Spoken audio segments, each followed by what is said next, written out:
గజ్వేల్లో Congress majority sarpanch స్థానాల్లో గెలిచిందని రేవంత్ అబద్ధాలు చెబుతున్నారని మాజీ మంత్రి హరీష్ రావు అన్నారు. కొడకండ్ల గ్రామంలో వివిధ పార్టీల కార్యకర్తలు బీఆర్ఎస్ లో చేరారు. వారికి హరీష్ రావు కండువా కప్పి పార్టీలోకి ఆహ్వానించారు. పంచాయతీ ఎన్నికల్లో బీఆర్ఎస్ 10% కూడా గెలవదని రేవంత్ కలలు కన్నారని విమర్శలు గుప్పించారు. ఊహించని విధంగా బీఆర్ఎస్ 40% సర్పంచ్ స్థానాలు గెలవడంతో రేవంత్ కు మైండ్ బ్లాక్ అయిందని హరీష్ రావు ధ్వజమెత్తారు.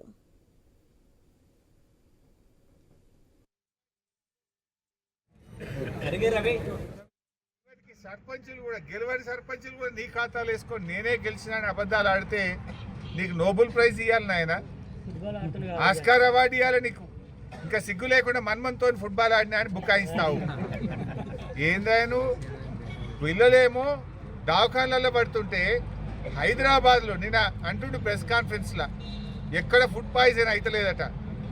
దీనికి అసలు కళ్ళుండి కూడా కనబడకపోతే, చెవులుండి కూడా వినకపోతే ఇక మేమేం చేయలేం.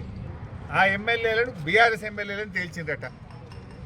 అబద్ధం ఆడుతుంది కన్నా సిగ్గు ఉండాలి కదా. ఇప్పుడు వాళ్ళ ఊర్లలో మొన్న సర్పంచ్ ఎన్నికలు ఎవరికి వాళ్ళు ప్రచారం చేసినారో అడిగితే చెప్పరా? బీఆర్ఎస్లో పార్టీ మారిన ఎమ్మెల్యేలు మొన్న కాంగ్రెస్ సర్పంచ్లను గెలిపిమని తిరిగినరా, బీఆర్ఎస్ సర్పంచ్లను గెలిపిమని తిరిగినరా?